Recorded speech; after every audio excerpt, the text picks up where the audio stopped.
La iglesia de Jerusalén. Los que recibieron su palabra fueron bautizados y se añadieron aquel día como 3.000 personas. Hechos 2:41. El libro de Hechos nos da a entender que hubo desde los inicios una fuerte iglesia en Jerusalén. Sin embargo, después de sus primeros capítulos, ese mismo libro nos dice muy poco acerca de la historia de aquella comunidad original. Esto se entiende, pues el propósito del autor de Hechos no es escribir toda una historia de la iglesia, sino más bien mostrar cómo, por obra del Espíritu Santo, la nueva fe fue extendiéndose hasta llegar a la capital del imperio. El resto del Nuevo Testamento nos dice aún menos acerca de la iglesia de Jerusalén, puesto que en este caso también la mayor parte de los libros del Nuevo Testamento trata acerca de la vida de la iglesia en otras partes del imperio.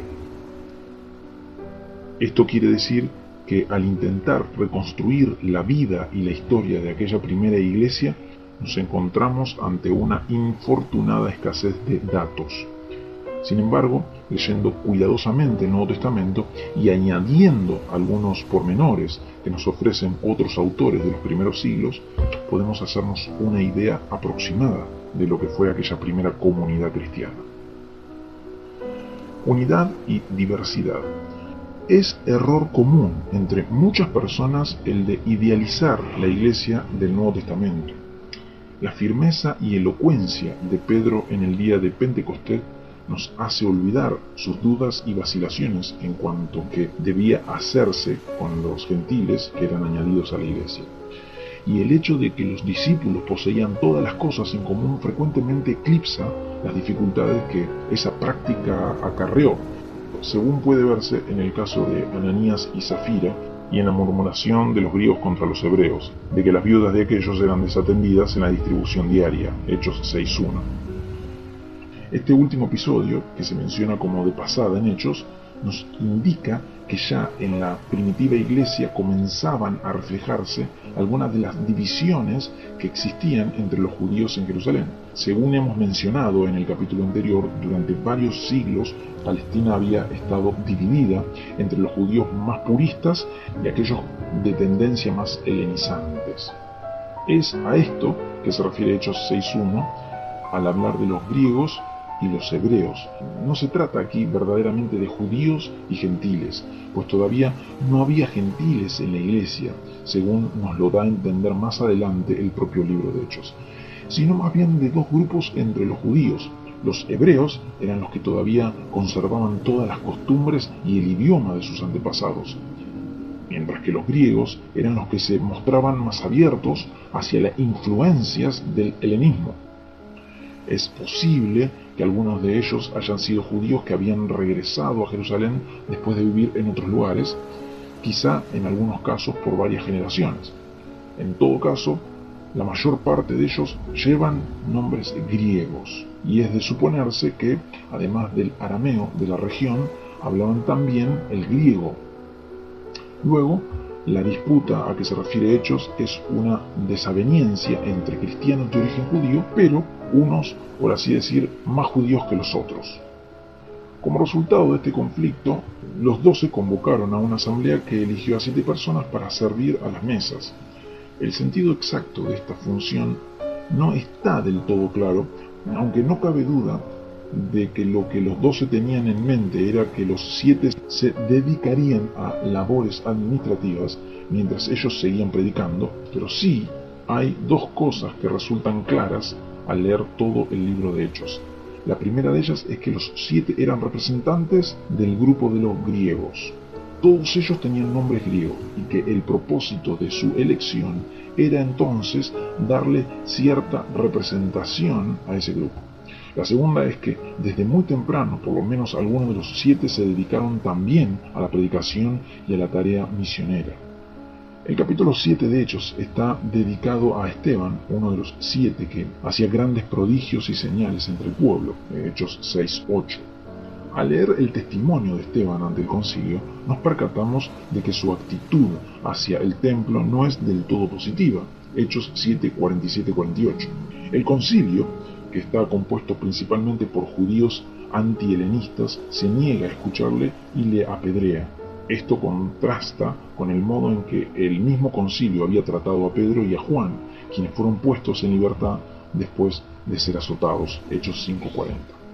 Además, es de notarse el hecho de que cuando se desató la persecución y los cristianos se vieron obligados a huir de Jerusalén, los apóstoles pudieron permanecer en la ciudad santa.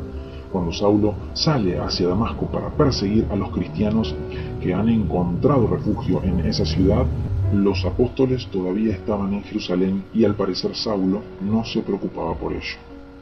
Todo lo anterior nos lleva a concluir que los miembros del concilio y el sumo sacerdote se preocupaban más por los cristianos griegos que por los hebreos. Como hemos dicho anteriormente, tanto los unos como los otros eran de origen judío, y no cabe duda de que los miembros del concilio veían en el cristianismo una herejía que era necesario combatir. Pero al principio esa oposición parece haber ido dirigida principalmente contra los judíos griegos que se habían hecho cristianos. Es posteriormente, en el capítulo 12 de Hechos, que la persecución se desata contra los apóstoles. Inmediatamente después de narrar el testimonio y muerte de Esteban, el libro de Hechos pasa a contarnos la labor misionera de Felipe, otro de los 7. Felipe funda una iglesia en Samaria y los apóstoles envían a Pedro y a Juan para supervisar la labor de Felipe. Luego resulta claro que ya va comenzando a formarse una iglesia fuera del ámbito de Judea, que esa iglesia no es fundada por los apóstoles y que a pesar de ello, los 12 siguen gozando de cierta autoridad sobre toda la iglesia. Después de esto, en el capítulo 9, Hechos empieza a hablarnos de Pablo y la iglesia fuera de Palestina se va volviendo cada vez más el centro de la narración. Esto no ha de extrañarnos, pues lo que sucedió fue que los judíos griegos que se habían hecho cristianos sirvieron de puente a través del cual la nueva fe pasó al mundo gentil. Y pronto la iglesia contó con más miembros entre los gentiles que entre los judíos. Por tanto, la mayor parte de nuestra historia tratará acerca del cristianismo entre los gentiles, pero a pesar de ello no podemos olvidar aquella primera iglesia de la que nos llegan solo lejanos atisbos. La vida religiosa. Los primeros cristianos no creían pertenecer a una nueva religión. Ellos habían sido judíos toda su vida y continuaban siéndolo. Esto es cierto no solo de Pedro y los 12, sino también de los 7 y hasta del mismo Pablo. Su fe no consistía en una negación del judaísmo, sino que consistía más bien en la convicción de que la edad mesiánica tan esperada por el pueblo hebreo había llegado. Según Pablo lo expresa a los judíos en Roma, hacia el final de su carrera, por la esperanza de Israel estoy sujeto con esta cadena, Hechos 28:20. Es decir, que la razón por la que Pablo y los demás cristianos son perseguidos no es porque se opongan al judaísmo, sino porque creen y predican que en Jesús se han cumplido las promesas hechas a Israel. Por esta razón, los cristianos de la iglesia de Jerusalén seguían guardando el sábado y asistiendo al culto del templo, pero además porque el primer día de la semana era el día de la resurrección del Señor. Se reunían en ese día para partir el pan, en conmemoración de esa resurrección. Aquellos primeros servicios de comunión no se centraban sobre la pasión del Señor, sino sobre su resurrección y sobre el hecho de que con ella se había abierto una nueva edad. Fue solo mucho más tarde, siglos más tarde, según veremos, que el culto comenzó a centrar su atención sobre la crucifixión, más bien que sobre la resurrección. En aquella primitiva iglesia, el partimiento del pan se celebraba con alegría y sencillez de corazón, Hechos 2:46. Sí, había naturalmente otros momentos de recogimiento. Estos eran principalmente los 2 días de ayuno semanales. Era costumbre entre los judíos más devotos ayunar 2 días a la semana, y los primeros cristianos seguían la misma costumbre, aunque muy temprano comenzaron a observar 2 días distintos. Mientras los judíos ayunaban los lunes y jueves, los cristianos ayunaban los miércoles y viernes, probablemente en memoria de la traición de Judas y la crucifixión de Jesús. En aquella primitiva iglesia, los dirigentes eran los 12, aunque todo parecía indicar que era Pedro y Juan los principales. Al menos es sobre ellos que se centra la atención en Hechos, y Pedro y Juan son dos de los pilares a quienes se refiere Pablo en Gálatas 2:9. Además de los 12, sin embargo, Jacobo, el hermano del Señor, también gozaba de gran autoridad. Aunque Jacobo no era uno de los 12, Jesús se le había manifestado poco después de la resurrección en 1 Corintios 15:7, y Jacobo se había unido al número de los discípulos, donde pronto gozó de gran prestigio y autoridad. Según Pablo, él era el tercer pilar de la iglesia de Jerusalén y por tanto, en cierto sentido, parece haber estado por encima de alguno de los 12.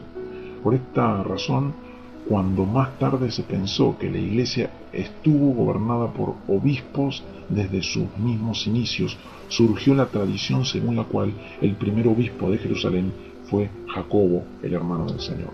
Esta tradición, errónea por cuanto le da a Jacobo el título de obispo, sí parece acertar al afirmar que fue él el primer jefe de la iglesia de Jerusalén.